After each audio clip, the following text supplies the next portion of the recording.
all of you are not going to have too long a night tonight. This is the annual general meeting of the Gungahlin Community Council. It will be followed by a fairly short public meeting. In accordance with our constitution, we're required to run an AGM each year, and we'll quickly work through the agenda that you see before you, if I can get it up in front of you. So welcome, thank you for coming along. I have an apology from Andrew Braddock, currently Secretary of the Gungahlin Community Council. Are there any other apologies? Prasad. Tipperary. Right, thank you. And we need to accept the minutes from the previous meeting in 2016. For your convenience, I have provided a copy of the minutes on the slides, which was held on the 14th of December. A lot of very familiar faces. There was the minutes of the previous meeting were accepted. President produced a report. Treasurer produced a report. And just a reminder, the Gungahlin Community Council, like all the community councils, operates largely on a grant provided by the ACT government, and we have a number of stipulations provided under a deed for that grant, and there are certain things we're allowed to spend it on, including things like venue hire and so on. Treasurer report was made available and accepted. It was an election of committee members that led to myself being elected president, Henley Samuel as vice president, Kevin Cox as the public officer, David Pollard over here on the far right is the treasurer, and Andrew Braddock, who's an apology today, wasn't here. John Fippen, who was served with us this year, has decided not to proceed this year, and we thank you for your time on the Community Council, John. And there was some general business that was raised at the AGM, which we worked on through the year.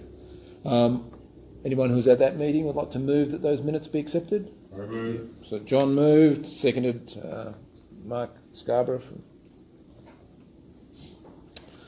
So moving on to the really exciting stuff, the President's report. Oh, and I have hard copies, and I can't believe I didn't hand them out.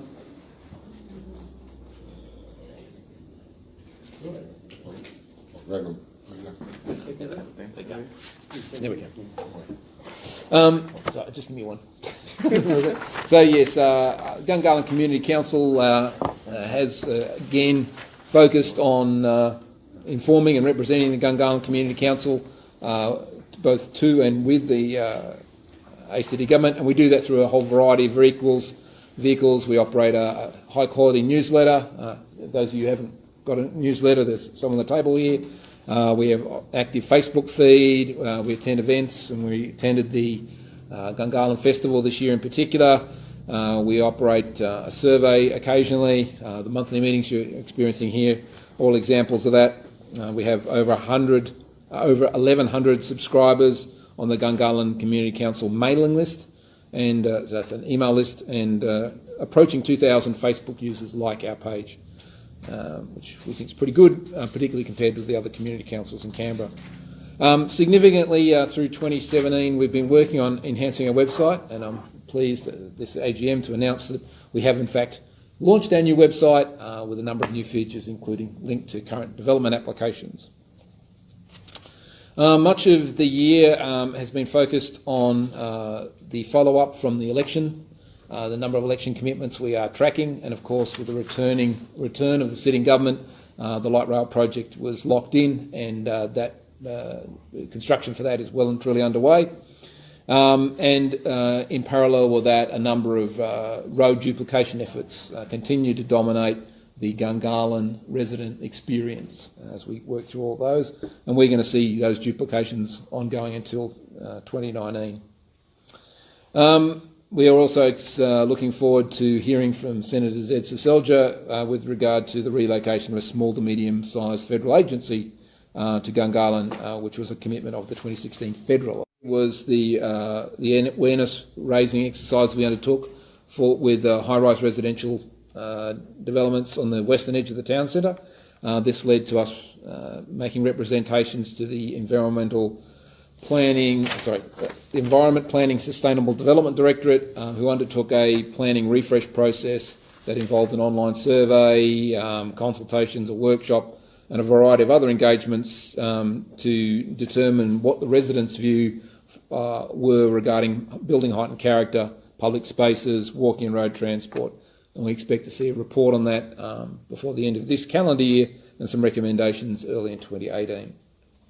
Also highlighted through the year the lack of decent bus services serving the new suburbs of Moncrieff and Jacker, and that's been an ongoing issue we continue to prosecute with the Minister for Transport.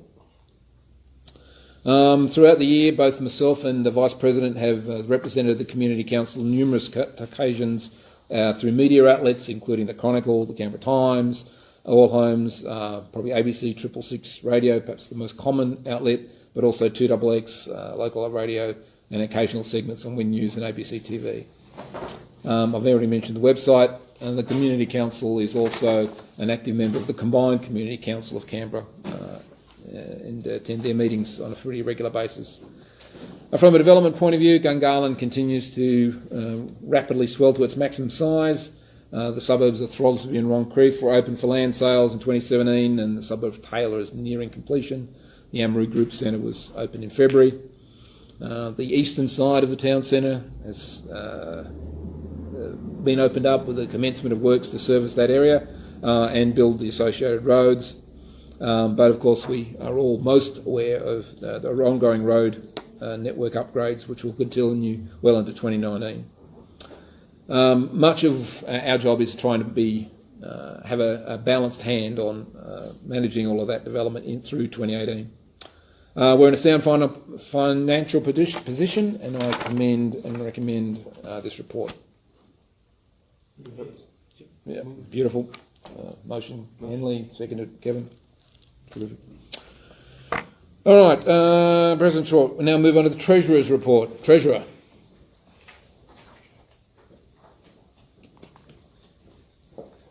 Hi everyone, nice and simple from me, nothing like what Peter's got here.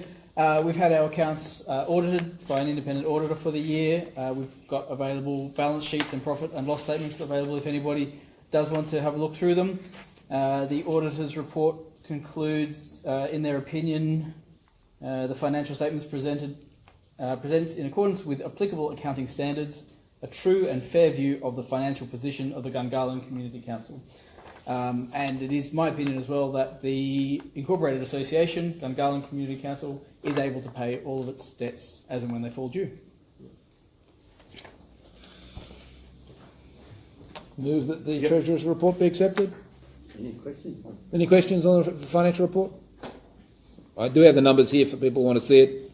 The bulk of the revenue, well, all of the revenue, is the Commonwealth, the ACT government grant. We're required to spend that all in the calendar year, but we do have a substantial cash base we inherited from when we operated a number of cash-generating activities, renting out a hall mostly. It's been there for some time. Great. There being no further questions, Kevin moves that they be accepted. Yeah, great. Thank you. We now move to the election of positions, which was on a slide but it's vanished, so I'll just leave that on the audit report. We've received nominations for all of the executive positions. There was only a single nomination for public officer, and that was from Kevin Cox. I thereby duly elect Kevin Cox as public officer of the Gungahlin Community Council. Congratulations, Kevin. I guess strictly I should pass it to you to nominate all the other nominations, but it's pretty straightforward. The other nominations are one nomination for President, which is Peter. And You're the elected. Yeah, go through the list. Thank you. Unless there's any comments. Recount. Vice President Henley. Congratulations. Treasurer David. He's the one you should watch, of course. Secretary, who's not here present, is Andrew. Duly noted. Round of applause in his absence. Then there are two executive committee members who are, and we can have more. Yes. We're always open for more. But the two who have nominated are Luke Hadfield and Prasad. Welcome, Luke. Congratulations. And Prasad, it's an apology. Well, I'll take my notes back now. Thanks. Do we want to see if there's anyone from the floor for the other executive committee?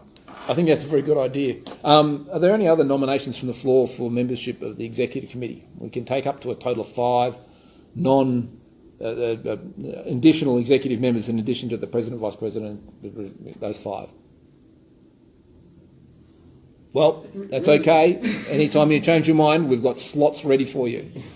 So, certainly, yeah, always keen. Well, one of the things, just for myself, one of the most interesting parts of being on one of these executives is that you actually get to go along, or you get invited to go along to a lot of the other things that that the ACT government puts on, like the airport stuff. And these are quite interesting, actually. So it's not as though you just have to sit in a meeting and do things. You actually can get to hear about what's really going on in Canberra, and so it can be very, very rewarding actually for people. So don't feel shy about it. If you are shy, that's okay. We can take you after the meeting. But yes, it is. There are numerous opportunities to get involved in numerous processes, so it's good fun. Oh, no worries, we'll move on.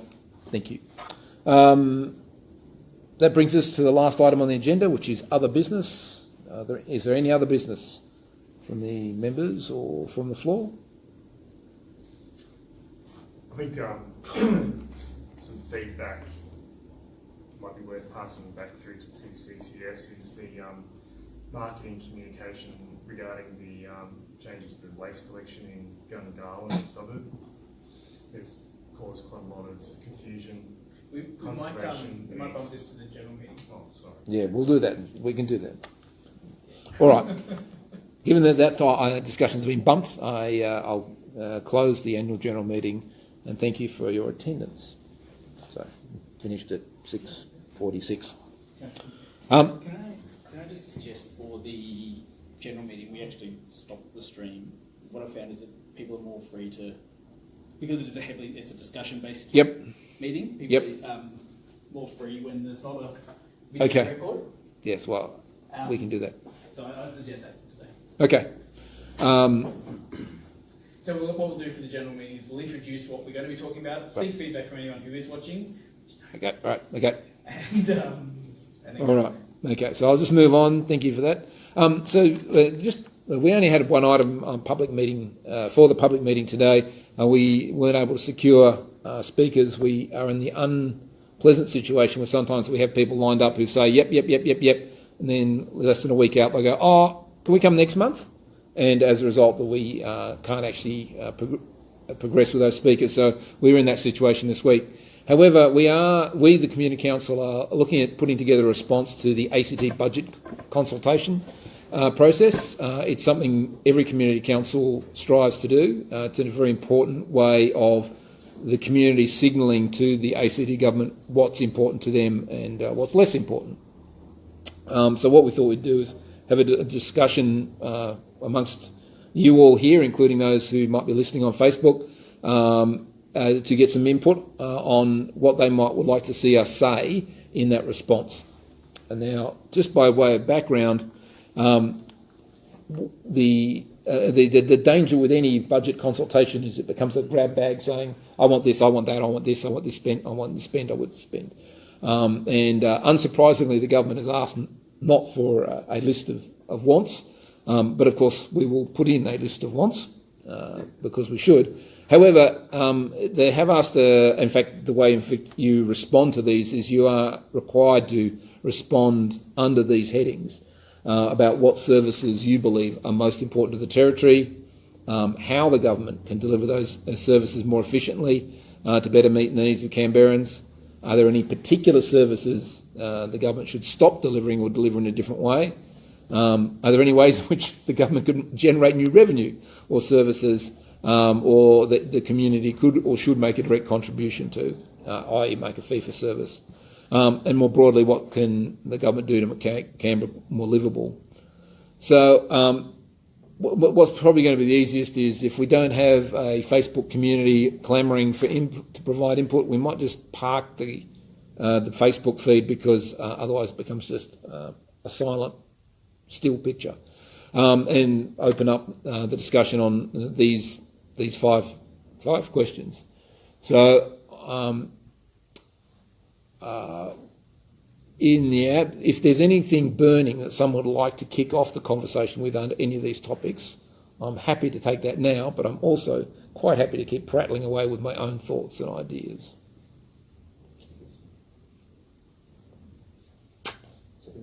Yeah, kill that.